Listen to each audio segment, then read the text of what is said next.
कला और संस्कृति को बढ़ावा देने के लिए नोएडा स्थित मारवा स्टूडियो में 3 दिवसीय 10वें ग्लोबल लिटरेरी फेस्टिवल नोएडा 2024 का आयोजन किया गया, जिसमें पहले दिन के तीसरे सत्र में शानदार कवि सम्मेलन कार्यक्रम का आयोजन किया गया। द्वीप प्रज्वलन के साथ कार्यक्रम की शुरुआत की गई। कवि सम्मेलन में यहाँ पर आता रहा हूँ, पिछले 5 साल पहले भी आया था और बहुत आनंद है, क्योंकि युवा होते हैं ना, तो कविता युवा को सुनाने में एक आनंद आता है। और यहाँ तो मुझे बहुत लगता ही है कि यहाँ पर सुना, लेकिन आज क्या हुआ कि हम लोग पास समय नहीं था, जितना समय होना चाहिए था तो वो नहीं हो पाया। लेकिन खैर थोड़ा सा भी अगर आप बरसात का समय है, खेत में थोड़ा अंकुर बीज बो देते हैं, बाद में जाकर के वो खेत में फैलता है तो कविता फैलेगी। आज चूंकि चर्चा हो रही थी भाषा के संदर्भ में भी, तो मैं एक बताना चाहूँगा कि 14 सितंबर जो हम लोग का है, तो सब कुछ जानते ही हैं उस चीज़ को कि राजभाषा दिवस के रूप में क्यों मनाया जाता है। इस एक चीज़ जो मैं जोड़ना चाहता हूँ इसमें, कि अभी जो है वर्तमान सरकार के जो गृह मंत्री हैं, उन्होंने 14 सितंबर को ही अपना महासम्मेलन राजभाषा का करना शुरू कर दिया है।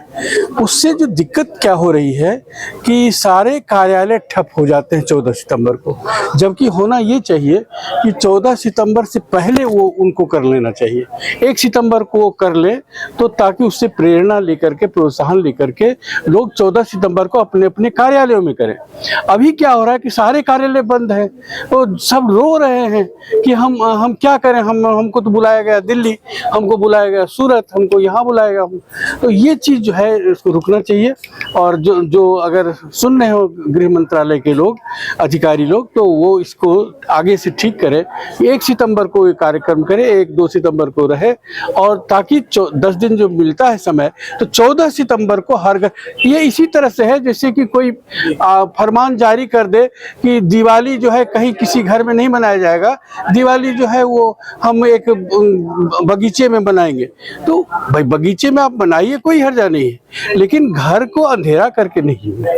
ये चीज मैं कहना चाहूँगा। बाकी तो सब लोग बोल ही रहे हैं कि हिंदी अपने बल पर बढ़ रही है और आप लोग बढ़ा रहे हैं उसको। इस समय जो सही आंकड़ा जो है वो ये है कि हिंदी विश्व की सबसे ज्यादा बोली जाने वाली भाषा है, सही आंकड़ा है ये। और उसके बाद जो है मंदारिन है, और उसके बाद अंग्रेजी है, तृतीय स्थान पर अंग्रेजी है। धन्यवाद। देखिए, आज का जो कवि सम्मेलन था मेरे दिल के इतने करीब था, उसके कुछ कारण हैं। सबसे पहली बात तो ये कि इतने सारे युवा चेहरे, चमकते हुए चेहरे, दमकते हुए चेहरे और मुस्कुराते हुए, और मेरी बात उन तक पहुंचती हुई मुझे याद करवा गया जब मैं रोमानिया में अपने छात्राओं को पढ़ाती थी। वो ऐसे ही घंटों मंत्रमुग्ध होकर के सुनते थे, और अर्मीनिया में भी इसी तरह का अनुभव हुआ, और वो आज मेरा अनुभव ताजा हो गया। दूसरी बात ये कि मैं आश्वस्त हूँ कि मेरी युवा पीढ़ी साहित्य से जुड़ रही है।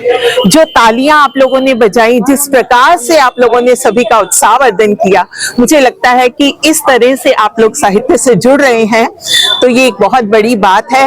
लोग कहते हैं कि हिंदी कोई पढ़ता नहीं, लोग कहते हैं कि हिंदी में कोई कुछ कहना नहीं चाहता, कोई सुनना नहीं चाहता या समझ नहीं आती। तो हिंदी दिवस का ये जो पखवाड़ा चल रहा है, उसमें मैं एक बात आप तक पहुंचाना चाहती हूँ कि मैं आश्वस्त हूँ कि मेरे देश का युवा हिंदी से जुड़ रहा है और हमें घंटों सुनने को तैयार है। बहुत बहुत शुभकामनाएं। नहीं, मुझे तो बहुत अच्छा लगा। मैं पिछले 10 सालों से यहाँ आ रही हूँ और जितनी बार आती हूँ हर बार उससे भी ज्यादा मजा आता है। और आप लोगों के रिस्पॉन्स के तो क्या कहने, इतना तालियों से नवाजते हैं हम लोगों को, मतलब हमारा कविता सुनाने का ना और हौसला बढ़ता है। हालांकि टाइम निकल जाता है, पर अच्छा एक और सुना देते हैं, अच्छा एक और सुना देते हैं, वो बहुत मजा आता है।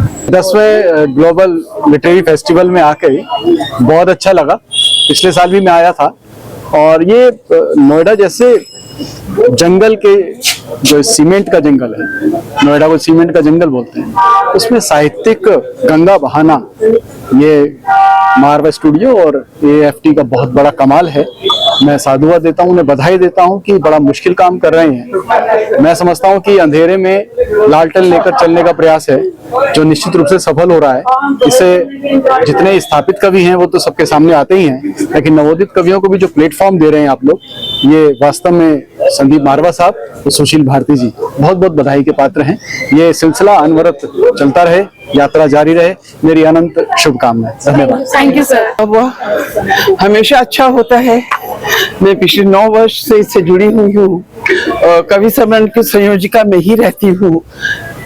सुशील जी का आदेश होता है 5 मिनट में कवियों के नाम बताओ, और उस 5 मिनट में जो कवि याद आ जाते हैं वो आपके मंच पे होते हैं और आप लोग उनको बहुत पसंद करते हैं, सबको बड़े प्रेम से सुनते हैं। इसलिए इवेंट अच्छा होता है, क्योंकि जो भी कार्य किया जाए वो निश्चल मन से किया जाए, निस्वार्थ होकर किया जाए। जिस कार्य में स्वार्थ आ जाता है उस कार्य में सफलता नहीं मिलती। जब हम निस्वार्थ होकर कार्य करते हैं तो हम सफल होते हैं। ये सब वो कवि हैं जो बहुत गहरे तक बैठे हुए हैं, बहुत गहराई से सोचते हैं, बहुत अच्छा लिखते हैं। पर आजकल जैसे हर जगह राजनीति है, साहित्य में भी राजनीति आ गई है। बहुत से ऐसे कवि जिनको बड़े मंच नहीं मिलते, वो इस मंच पे आके बहुत बड़ी बड़ी जगह जाते हैं। ये मंच उनको आगे बढ़ाने में प्रेरणा देता है और बहुत सुंदर मंच है। ग्लोबल लिटरेरी फेस्टिवल और आगे जाए, हमेशा इसी तरह चलता रहे, आप लोगों का सहयोग मिलता रहे, क्योंकि विद्यार्थियों का सहयोग मिलना बहुत जरूरी है। जब विद्यार्थी वक्त जुड़ जाता है तो उसके जो कवि होता है ना, उसको भी सुनाने में आनंद बहुत आता है। तो वो आनंद की अनुभूति, एक सुख होता है, एक आनंद होता है। सुख बाहरी चीजों का होता है और आनंद आत्मिक होता है, हृदय से होता है। तो साहित्य आत्मा से जुड़ा हुआ होता है, इसलिए वो हमें सुख आनंद देता है। और आनंद जो है ब्रह्मानंद सहोदर कहा जाता है। जैसे ईश्वर को प्राप्ति का आनंद होता है, ऐसे साहित्य को सुनने का आनंद होता है।